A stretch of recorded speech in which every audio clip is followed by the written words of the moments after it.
İranın yeni ali rəhbəri Müçtəbə Hüseyni Xameneyi xalqa ilk müraciətini etdi. Amma öz etmədi. Çünki İrana hava zərbələri zamanı onun yaralandığı bir müddət sonra İranın Xarici İşlər Naziri tərəfindən də təsdiq edildi. Görünür ki, yarası ağırdır ki, ictimaiyyət qarşısına çıxmadı.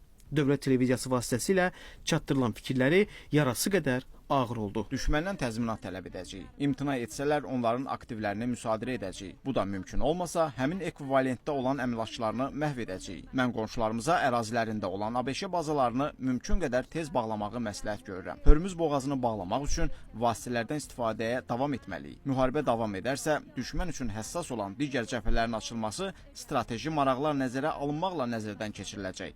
Region ölkələri, qonşularımızla dostluğa sadiq qalırıq. Sadəcə ABŞ bazalarını hədəf almışıq. Bundan sonra da bunu etməyə məcburuq.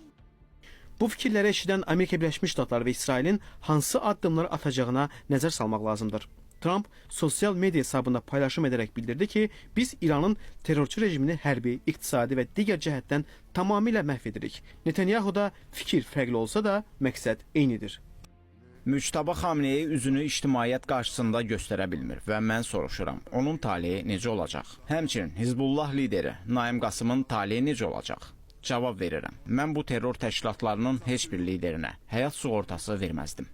Deməli, müharibə davam edəcək.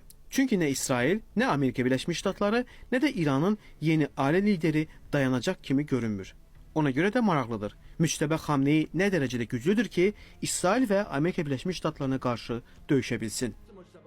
Müçtəbə Xameneyinin yeni ali lider olması sistemdəki güc siyasəti haqqında çox şey deyir.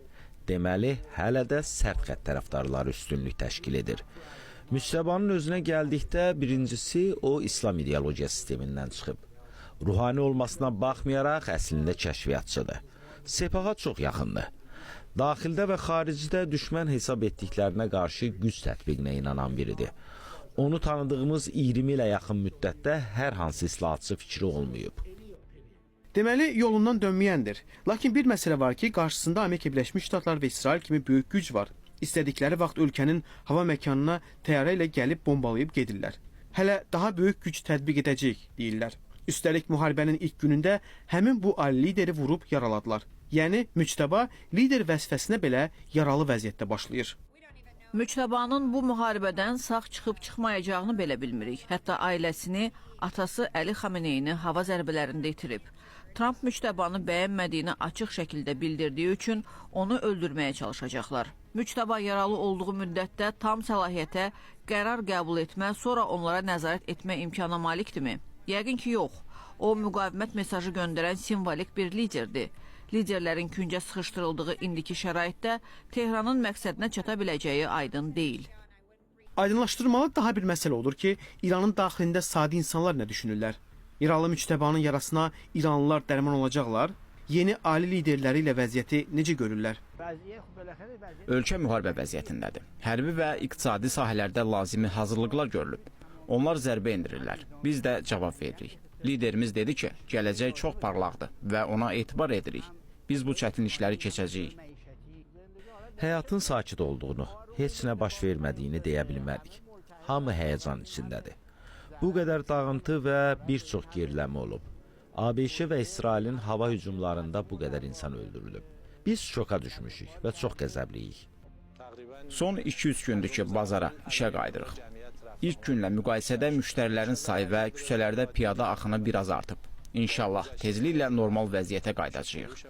Qaydaq siyasi arenadakı vəziyyətə. İranda dini idarə etmə ilə prezident administrasiyası arasında fikir ayrılıqlarının olması barədə fikirlər səsləndirilir. Bu, Müçtəbə Xameneyi üçün problem olacaq, ona görə də maraqlıdır. İranda hakimiyyət nə düşünür? Hökumətin ümumi reaksiyası budur ki, müharibəni biz başlatmasaq da ona son qoyacağıq.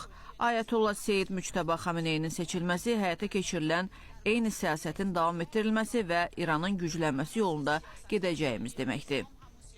Deməli, İranda söz sahiblərinin yalnız adları dəyişir. Müçtəbanın seçilməsi sərt xətt tərəfdarlarının sistemə nəzarət etdiyini təsdiqləyir. Bu o deməkdir ki, İranda müqavimət davam edəcək. Atası Əli Xameneyi demişdi ki, oğlumun məndən sonra ali lider olmasını istəmirəm. Çünki 1979-cu il İslam inqilabının məqsədi məhz o idi ki, irsi hakimiyyət varisliyinə son qoyulsun. Şahın devrilmə səbəblərindən biri də bu idi. Amma indi o həyatda yoxdur. Paytaxt küçələrində də görüləcək işlərin oğlu Müçtəbaya ötürüldüyü təsvir edilir. Bu qarışıq fikir yaradan görüntülərdən bir şey aydındır. Sakitlik hələ olmayacaq.